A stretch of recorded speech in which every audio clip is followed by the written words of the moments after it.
Professor Peter Wood, President of the National Association of Scholars, author of an excellent book, 1620, A Critical Response to the 1619 Project. So my question to you, Professor, is this. Was the purpose of the revolution in 1776 to enshrine slavery? Because if it was, after all these decades of studying the American Revolution, I must have missed it. How do you respond to that? Well, I respond to it as something that was just made up pretty much out of thin air. Nicole Hannah-Jones, the lead writer for the 1619 Project, contributed the first substantial essay to the 100-page magazine supplement where the Times launched it. And in it, she made a number of claims that I think just have to be seen as preposterous. One of them is the idea that the American Revolution was fought by the colonists against England because they feared that the English king was going to emancipate American slaves and end the institution of slavery. Now, there just is nothing behind that. We know why the American Revolution was fought. If nothing else, we have this handy document called the Declaration of Independence, in which Thomas Jefferson laid out about 20-some reasons why the colonists should rebel. It didn't occur to him that they should rebel because there was a fear that English were going to end slavery. Why didn't they fear that? Well, they didn't fear it because it was never a prospect. The English had indeed emancipated slaves in England in something called the Somerset decision a few years earlier, but no one believed that the emancipation of slaves was something that was going to be visited on the colonies. Why not? Because the slave trade was a major British enterprise. They were profiting immensely from taking slaves to the Caribbean.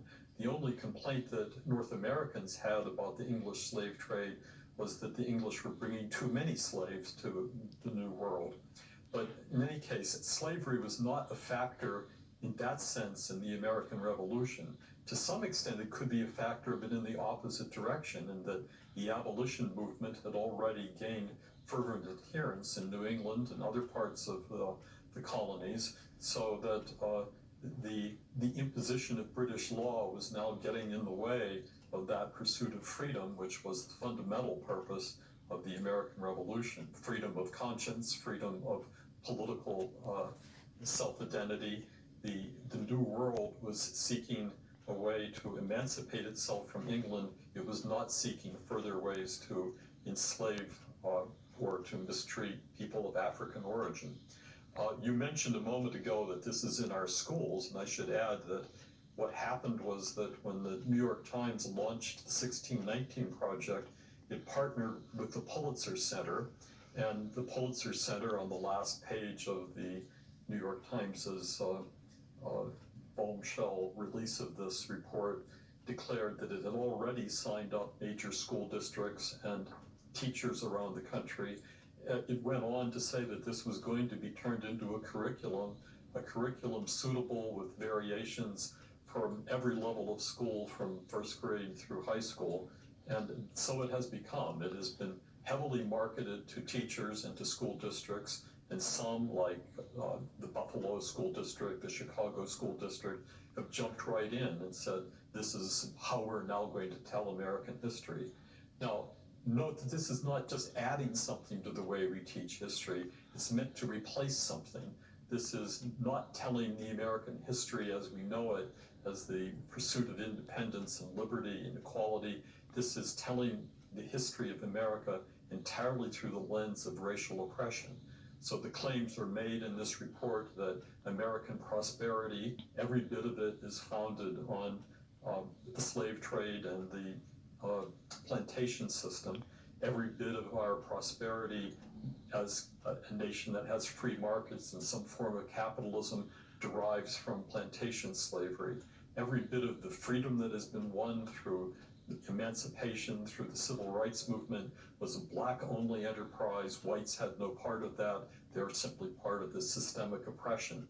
Abraham Lincoln is treated as someone whose motive in the Civil War was not the emancipation of the slaves, but rather the idea that America should be a place where the whites and blacks should be kept separate, and he entertained the idea of even exiling the ex-slaves to some colony abroad. Nicole Hannah-Jones and her partners in this enterprise are telling a story that is factually untrue. Anyone who does real American history knows that, and many of those have come forward to complain that the Times has been manhandling history. It is a strange thing that a newspaper, of all things, would think that it has the intellectual authority to wipe away American history and replace it with something that's brand new. The brand new thing that it was creating is not the product of scholarship or historians. 8 of the 10 major essays in the Times product were the creation of journalists and people who were not historians at all. It proceeds without footnotes, without any recognition of the history that was told before this. So we're in a kind of effort to promote propaganda. Well, I Right. remind the audience, this would be the same New York Times, and there have been several scholars who've written about this, and I've written about it, that for the most part covered up the Holocaust when 6 million European Jews were being exterminated. Exactly. It's the same New York Times that printed lies from Walter Duranty, their man in Moscow. He was Joseph Stalin's flunky, and about the slaughter of the Ukrainians at the hands of Stalin. So the New York Times has a pretty bad past when it comes to history and human rights. Professor, I want to thank you very much. Outstanding book, 1620, Critical Response to the 1619 Project. This is the book Excellent. that should be in all the schools in America. Every Good school. luck to you, sir. As former Thank you so superintendent of much. education, I would say so too. An advanced government and history teacher, Dr. John Stephenson. You can check out my shows on Travels with John and June Diamond Stevenson, on Black History, and on my background as a history teacher, teaching the first Black History course in a public school in Kentucky in 1970 at Erlanger Lloyd High School. And before that, Jessamine County High School, and doing my student teaching after taking the first 2 courses offered ever at the University of Kentucky, 1968 and 69, by Dr. Stephen Channing, which I took and then later taught.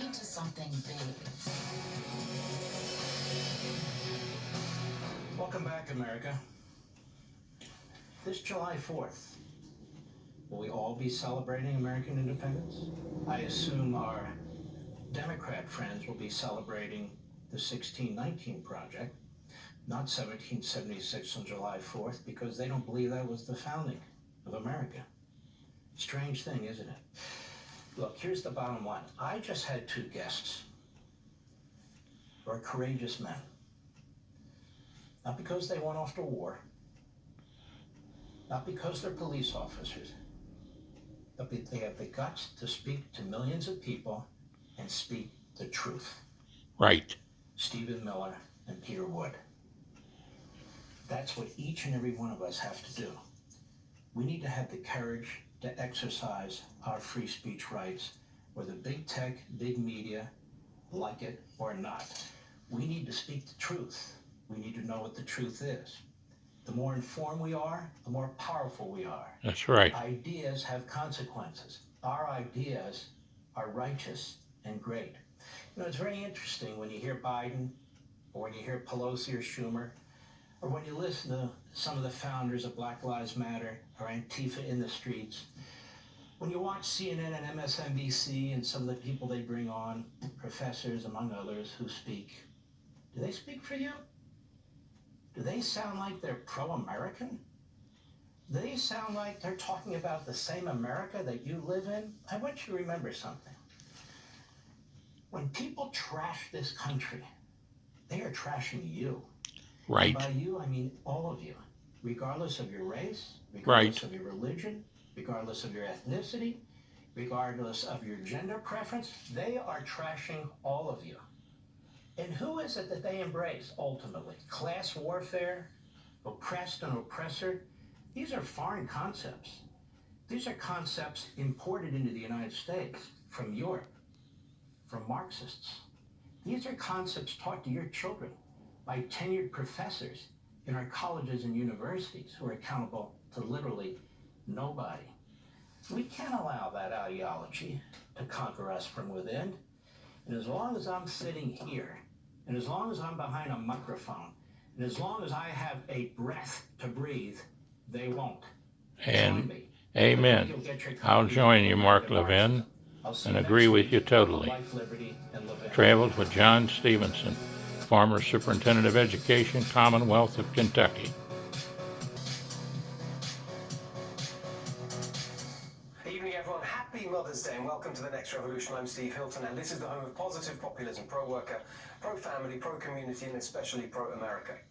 This week, we saw smart aleck leftists out enforce smugly patronizing conservatives who criticized Facebook's Trump ban on First Amendment grounds. Don't they even understand the Constitution? The First Amendment doesn't apply to private companies they pompously droned. But they're the ones who don't understand the Constitution. The Constitution, America itself, is built on an idea that is under assault right now from Facebook, from the rest of big tech, and from the Biden regime.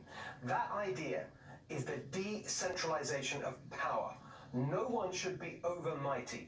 Power should be dispersed. That's the way to prevent tyranny. The concentration of power is the enemy of freedom. That's the whole point of the Constitution. Checks and balances, separation of powers, federalism, all of it designed to avoid too much power in too few hands. Well, look what we have today. Unprecedented power over what we can read, see, hear, say, think, in the hands of 4 or 5 people in Silicon Valley. An unprecedented power grab now underway from the Biden regime, brazenly exploiting the pandemic to centralize control over every aspect of our lives through a bigger and bigger federal government. Both these concentrations of power must be confronted and defeated. Big tech must be confronted and defeated. Amen. Buying or killing off the competition, whether that's new startups or old media like local papers, Mark Zuckerberg deliberately set out to control public debate while pretending it was all just a way to bring people together. Zuckerberg told our own Dana Perino he wouldn't be an arbiter of truth. That was a lie. Facebook literally operates what it calls a fact-checking program, except it's not fact-checking, it's degenerated into censoring opinions that don't fit a narrow left-wing That's right. elitist groupthink. Zuckerberg says he's not making editorial judgments, that Facebook is just a politically neutral platform. That's a lie. Zuckerberg directly meddled in the last election to help Biden by making an editorial judgment to cover up Biden family corruption. No reasonable person would disagree that the judgmental, monopolistic monster that Facebook has become is incompatible with an open, pluralistic society. Amen. Now, with this Trump fiasco, Zuckerberg lied again with his punt to a politically independent oversight board. It's about as politically independent as Pelosi. It's a ghastly collection of sanctimonious global busybodies, from the former Social Democrat Prime Minister of Denmark to the ex-editor of The Guardian, to the head of PEN America, Suzanne Nossel, whose descent into Orwellian authoritarianism is now complete with her call for state-run censorship in the name of free speech. Enemies of democracy like her are right at home at Facebook. It's obvious Zuckerberg is a maniac who needs to be stopped. There's not even political disagreement about that. The question is, how should Zuckerberg be stopped? To understand that, we need to understand what kind of maniac he is. And the answer, he's a megalomaniac. All he cares about is power, making Facebook bigger because that makes his power bigger.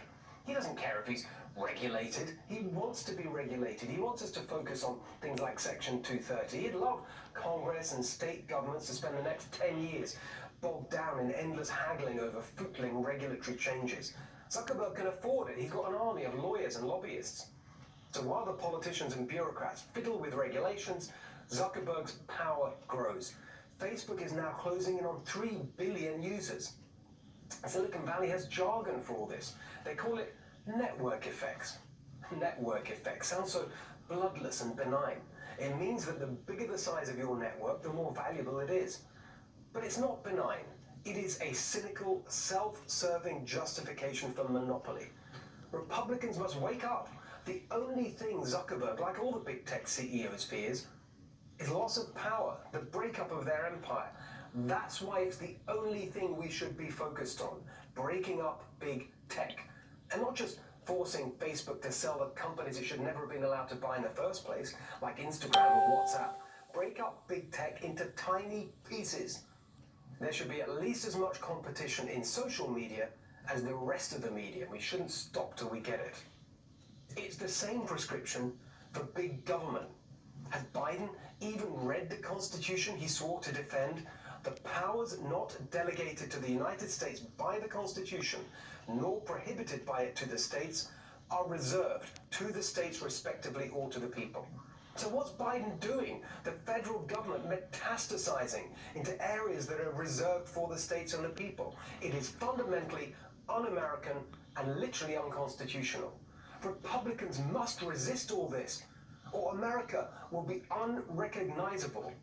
Instead, Republicans oppose Biden's bills in Congress, then quietly take the money and brag about it back home. Some of them are even joining the outrageous revival of earmarks in the federal budget, pushing for pork alongside the Democrats. Hey, Republican members of Congress, you were sent there to cut spending, not grow it, to give power to the people, not big government. Republicans in the states must fight back too. When Biden takes power, you lose it. Be like Montana. They're rejecting the Biden stay-at-home payments that would mean around half of Montana's workers make more by not working. Be like Ohio. They're suing over the tax cut ban in Biden's blue state bailout. Be like Arkansas, fighting back too. Their attorney general joins us tonight. Biden has no mandate for any of this. Anyway, he ran as a moderate, but he's ruling like Bernie. It is undemocratic, unconstitutional, and un-American. This is the land of the free and the home of the brave, not a welfare state from cradle to grave. Our Constitution insists that power be separated, not concentrated. No one should be overmighty. Not the president, not the Congress, not the government, not the bureaucrats, not the unions, not big business, not big tech.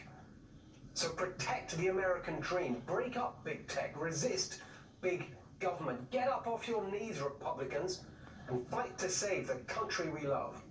Amen. Follow us at Steve Hilton X and at NextRev FNC and share this message when we post it. In a moment, we'll be joined by a powerful team to discuss every aspect of all this. Arkansas Attorney General Leslie Rutledge, CEO of Center for American Liberty Harmeet Dillon, and the author of They Never Let a Crisis Go to Waste, The Truth About Disaster Liberalism, Fox News contributor Jason Chaffetz. They'll all be up in a moment, but first, let's bring in Colorado Congressman Ken Buck, who's on the House Judiciary Subcommittee for Antitrust, Commercial, and Administrative Law. Congressman, I'm so pleased